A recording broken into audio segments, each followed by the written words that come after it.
Olá, tudo bem? Vira e mexe, você vê gente investindo a própria grana, vê os consultores financeiros falando aqui sobre investimento. Mas será que existe uma regrinha simples para te ajudar a investir? Sabe que existe?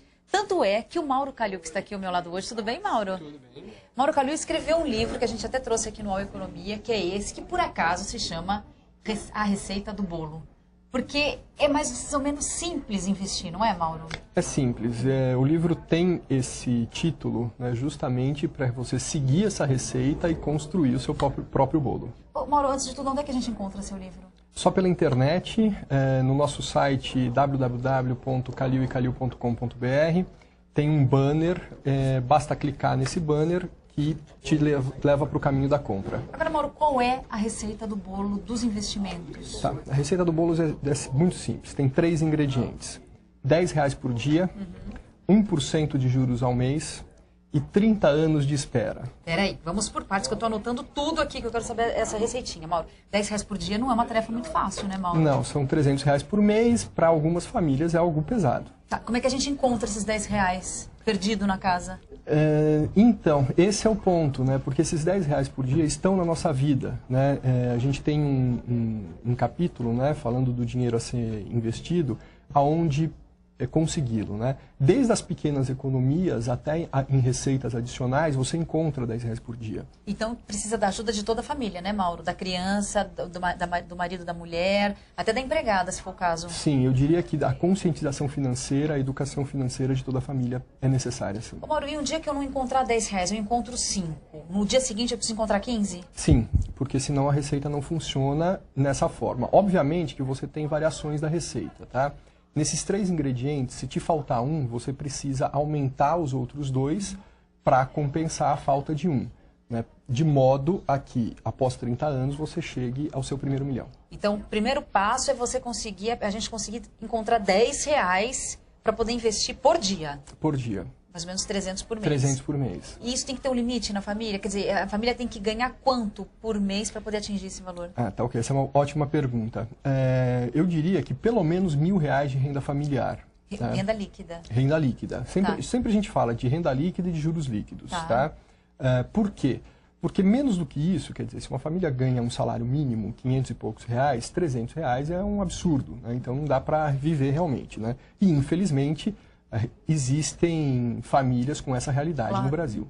E mesmo assim, 300 em 1.000 é pesado, né, Mauro? É 30%, que não é pouca coisa não, né? Não, aí entra a regra do 70-30, né? O padrão de vida para um bom investidor é viver dentro de 70% da sua renda líquida. E os outros 30, pelo menos 10% você deve investir e 20% você pode comprometer com financiamentos. Se a tua renda de R$1.000, obviamente que os 30, então, tem que ser destinados a investimento para que você construa o bolo. Ufa! Vamos então para o segundo passo, que é o tal do 1% líquido ao mês. É fácil isso, Mauro? Não é tão fácil hoje em dia no Brasil, né? Por quê? Porque a Selic está em 10,75 ao ano, né? Em torno de 10% ao ano. Ou seja, na renda fixa você já não consegue isso.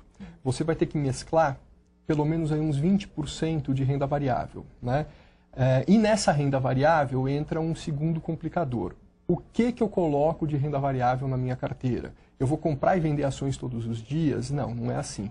A nossa sugestão é comprar ações de empresas sólidas, que cresçam e que sejam boas pagadoras de dividendos. Entendi.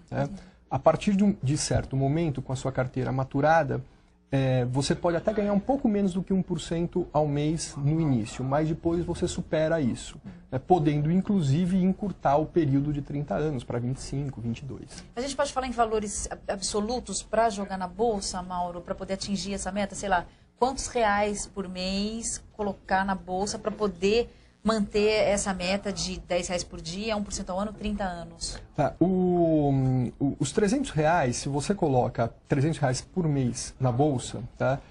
Eu sugiro que no início faça isso via fundo de investimento em ações. Por quê? Pelos custos de se manter uma carteira própria. Até que você tenha lá seus 15 mil, 20 mil reais, aí sim você pode pensar em migrar para a carteira própria, onde os custos fixos de se manter uma carteira se diluam. Tá?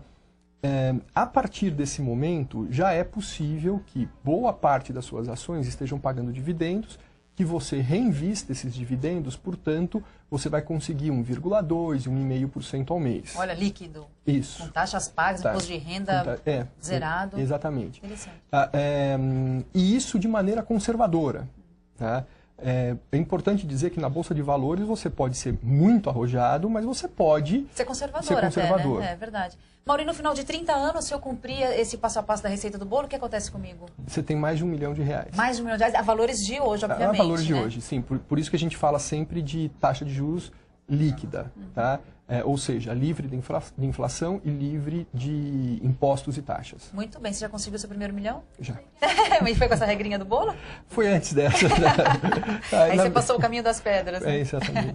Mauro, muito obrigada por ter vindo ao Economia. Até uma próxima conversa. Obrigado. E obrigada a você também que aprendeu aqui a regra do bolo para conseguir R$1 milhão. 30 anos, você tem que perseguir 1% de rentabilidade líquida por mês e esperar que R$1 milhão venha. Até a próxima.